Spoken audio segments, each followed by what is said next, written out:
Hi guys, so you are very welcome here. Today I'm going to be doing a little bit of storytelling and some bit of what happened last year in my life. Well, welcome to 2025. This is 2025, we're from 2024, and I'm believing this year has a lot of blessings from God. And same last year, though of course every single year has its ups and downs as usual. And yeah, last year was a tough one, but we got through it and we thank God so much. And don't mind me when you see me looking this side. I wrote down some bit of things I don't want to forget talking about in this video, so that's why my eyes gonna be going down and up a bit. So I'm a good storyteller, and last year had very many things happening in our lives as a family, and we thank God so much that we're able to go through that with Him by our side, with every single person that supported us as well. We're very grateful. Well, last year, I think the main event was us losing our dad. Like, we lost our dad last year in June, close to my birthday, somewhere there.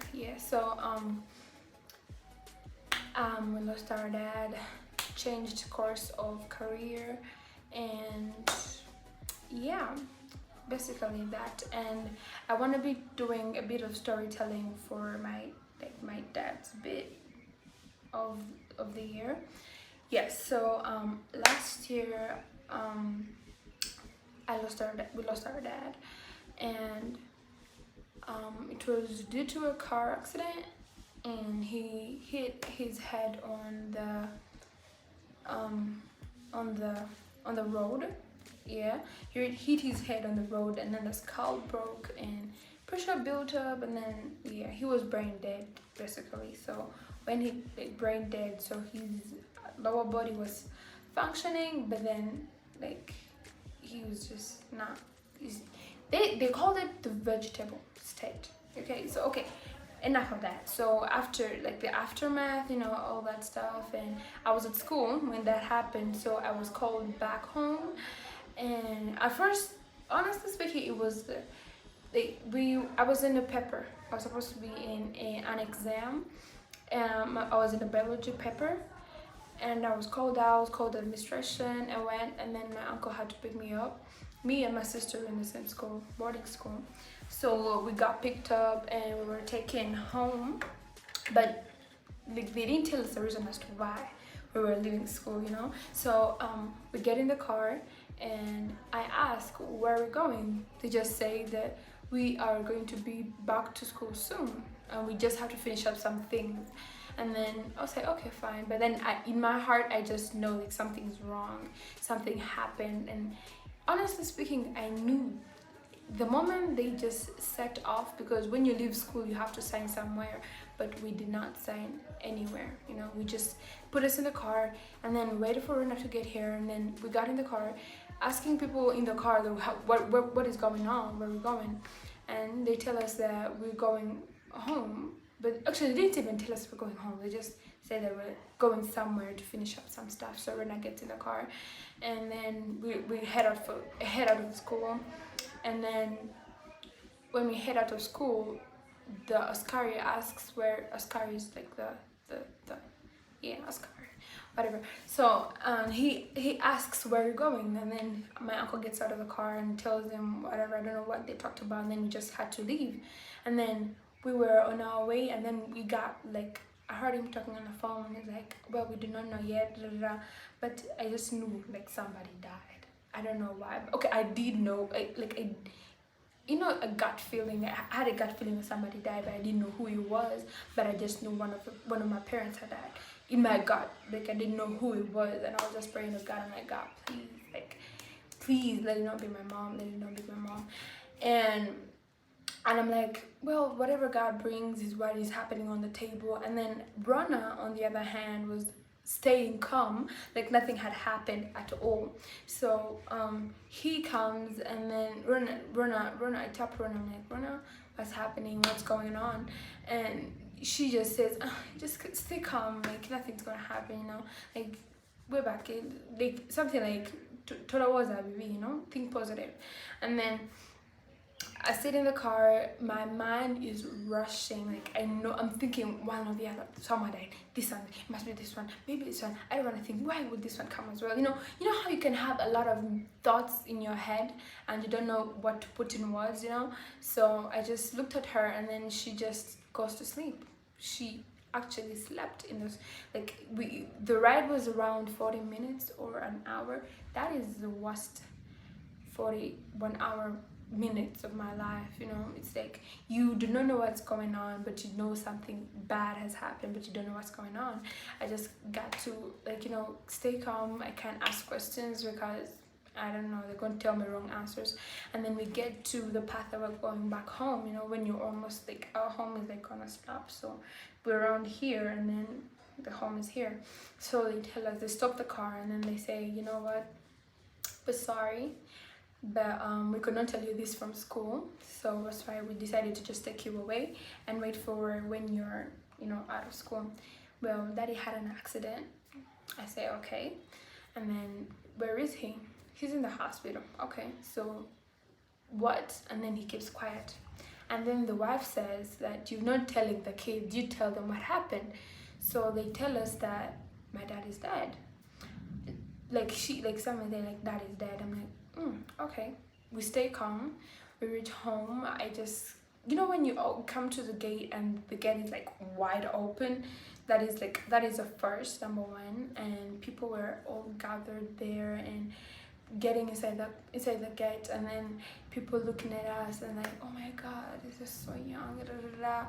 And well, I stayed calm and strong. I'm like, okay, fine. So I was wearing uniform, right? So I had to take it off. So I get inside. Sorry, I don't know whether the lighting is good, but it's almost raining. So, and then it was, yeah, I got inside the house, and then changed. I remained in the school skirt, then I changed the shirt. And then I got out of the house, and the moment one of my aunties saw me, they started yelling, like, not yelling, it's like, oh my god, like weeping. Okay, I will call it like weeping, like, okay, they were crying, like weeping, and I did not want to hear any of that then. So I just, like, the moment she started like shouting, I just left the place. I got out of I tried to leave the house. I tried to leave like the home to get out and then maybe move around. They stopped me. They refused me. They told me like, stay here, you're not okay. But I was not crying. I was just looking at them. I'm like, I just need to get out of here. But then my voice was starting to shake a bit. So they're like, don't leave, stay here. We need to monitor and see how you're doing. So I'm like, I'm fine, I just need to get out to move around, change the environment. Well, that did not happen. I did not leave. I stayed there until a couple of minutes. So I got my phone, I charged it, and then I got a phone call. And then one of my cousins, his name is Jonathan, shout out to Jonathan, Seguja, right, because we have many Jonathans. So he called me, my cousin. He's like, Lori, where are you? I'm like, I'm home. He's like, okay, fine, I'm also on my way. So he comes over and I tell him, like, he's like, I can't believe this is happening. Well, all that aside, so I come pick up the phone. He comes home, yeah. So they got him from school as well. He came home first, and then I told him we should, like, I want to get out of the house with him, like, to help me escape from the house, So he says, okay, fine, so he comes, he tells his mom that we're going to just have a walk outside. I'll escort him to his house, and then we shall come back together. He says, okay, fine. And then they give me the phone, and then we leave. And in leaving, I reach home, like, their house, and then that's when it started, like, starting to, like, really, like, get to me, It's like we're walking along the road. He's done changing to come back, and I'm like, I don't want to go home because the people are shouting, people are screaming, people are crying and everything, and I don't want to see my mom crying. Because at the moment, like, by the time we got here, like, my mom was not home, nobody, my siblings were not home. It was just me and Rona, and then maybe the twins. And then we were like moving around. It got dark, because mind you, we left school at around 5:30, 5:40, around there, 5, around that time. So I got home like at 6:30. Yeah, so I got home, and then yeah, all that happened. Then I like it was such an unbelievable experience, because I did not expect that to happen like now, though I had thoughts of it, but I did not expect it to happen now, you know. It's like a long story, you know. Maybe I'll have a part 2 for this, and then like that died, and then I had to go back to school. So this is aftermath, you know. I'll tell part of that story when I was home another time. So I go back to school, like the barrier is dead, like the barrier is done and everything. So I go back to school, and going back to school, I just had like, you know how during the barrier, like I didn't have friends there, you know, because it was school time, people were at school and they could not leave, so I was home. And then but shout out to Essie. Essie was able to come. She called her mom, like I lost my dad and that, and because she's my friend, like she's my bestie. And then she called the mom, and the mom picked her up from school, and then she came to the barrio. She was with me the whole time, and she cried with me, she laughed with me, and all that stuff. So I reached school, and then everybody was looking at me like, you know, like that when you're in school and everybody knows what happened, so they're all looking at you to see what your reaction is, how you're feeling, how you're doing, but they're not saying anything, but they're like making you feel uncomfortable. Fine, something happened, but do not show me that something happened, because you're making me feel out of place, you know. So I feel like people need to learn how to handle people that have suffered from severe loss, you know, because it is just so unbelievable how people make you feel odd just because you lost a person, you know. Anyways, so I reach school, people look at me, okay, fine, so this is like the new thing. But then I'm like, you know what, this will like, you know, fade. It's not gonna last long. Fine. So I reach school, everybody like, oh, I'm fine, how you doing? Guys, that thing is annoying.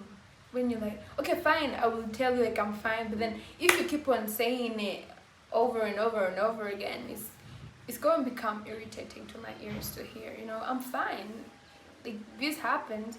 Well, yeah. So fast forward,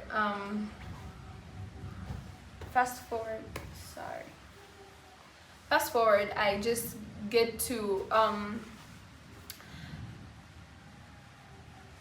my friends were asleep, and they just keep on looking at me like, how are you doing? And they asked me once, and like I replied, I'm fine, okay, fine. Like they knew what to say. I would say like they knew what I had to say. They knew what to say to me, because you know, when you know a person, it's easy to know what to say, you know. So yeah, I got to were asleep, and they made me feel at home. I reached there, and then, sorry for your loss, it's okay, it's all good. And then I go back to class and everything. So, but I never felt the same. After that, I never felt the same. I was very up and about, you know. I just, every time I was in class, I would like, my mind would run. It would like go back to those days when he was around. It would just feel so unreal to be in class, you know. I'm in class, but I could not see the teacher. I could not understand what he's saying. I could just look at him. And then one time, I just, like after, you know, sometimes it's hard for everybody, you know. It hits them differently. Because for me, it took a while to actually like hit. Because my dad and I were like these, like we were close. And then, yeah, it took a while. So I go back to school after like the first 2 months, I think maybe a month. That is when like, ooh, I have no dad. Like I have like, my dad is gone. I'm like, what? I burst out of tears. Like I cry. I didn't want to show anybody. I didn't want to let anyone know. I didn't want anyone to know that I was crying, that I was hurting, but I did. Like, you know that situation where like you wanna cry, but then you're in front of people, you're in public, you don't want people to see you crying as a leader in school. Like, it's crazy. So I just go, I leave the class, I go to, meanwhile this happened in class, so I was in class, and then I felt so overwhelmed. I just, my eyes were like watering. So I get out of class, I go to the toilets, and then, you know, during class time there are no people in the toilets usually. I just cry. I cry, I read, I cry for like a good 10 minutes. I'm like in the toilet, and then like, okay, fine, I hear people coming, I'm like, okay, no more crying. I try to put myself together, and then I go out of class and blah blah. And well, the sciences are hard, but they're not that hard. They're very doable, but it just, due to that state, it became uncomfortable for me. Like, I could not do that no more. So yeah, I chose to leave school early before the term closed, and came back home for like some good time, and I didn't want to go back to school, but story for another day. But anyways, the whole, I will put in more details in the next video probably. So all I'm saying is like, and then after all that happening, like the whole issues of us losing somebody, lessons come pouring in. You know, it's like you get this deal, you get this one, and then you hear about this person who did this because your dad died. You get to hear that this person is doing this because your dad died. You know how they can all be goody because like somebody, you've lost somebody, you know? It's like people only appreciate the good work that you've done when you're gone. You know that saying like, Basimo Ogienze, that is true. Like, it is so true, because when the person was around, fine, you could hear some good stuff about them, but then the person that you would expect to like be very grateful for having them in your life, in their life, says nothing. And like, okay, fine, like you're used to that, but then when they're gone, you do all these unexpected stuff, you do all these things that you never expected some people to do. They give you things that they would never when you have that person around, you know, like I'm gonna put it in this way, like him gone was like a door that the Lord had opened for blessings to come pouring in. You know what I mean? It's like he was the sacrifice. It's like you had, I don't know how to say this in good words. Let me see. Like, something bad happened, but it was a blessing in disguise. I would put it in that way, you know? It's like when you have things and then they go, thinking that it's like it's a bad thing, but then instead God is showing you that it was supposed to happen for you to be able to get this. You know what I'm saying? It's like certain things would not have happened if it was here. And I'm not saying that it is a good thing, no, but I'm just saying that there is good that comes out of bad. You know, there is good that comes out of the bad things that happen in your life. So just stay strong, and it's amazing what God does with things that we do not expect him to do, you know? It's like pause and let me try to switch on the light. What was I? Yeah, God being grateful, and then God being faithful and such a merciful person and to us. You know, the things that happen in your life, you never know. You have to look so hard to see the good that comes out of the bad. You know, it's like difficult to see some good things that come out of it, because it's mostly hard to see them, but they are there. You know, every situation that you go through is for a reason, because like God is just something that I cannot put to words. You know, it's like he has done the right things for us in our family. And yeah, so I'm gonna just leave it at that for this video. Maybe in the next one I'll explain maybe other stuff as well. And guys, the in-text of this video is like, learn what to say and to which people you're telling them to, you know, like the things that you need to say. You know, people that have lost somebody or people that have suffered a great loss are very sensitive people, you know. They are, every word that you say means something to them, you know. They're going to keep that in their heads, like, this person said this, you know. So be very mindful about that. And then everybody handles grief in a different way, because people, we're different, right?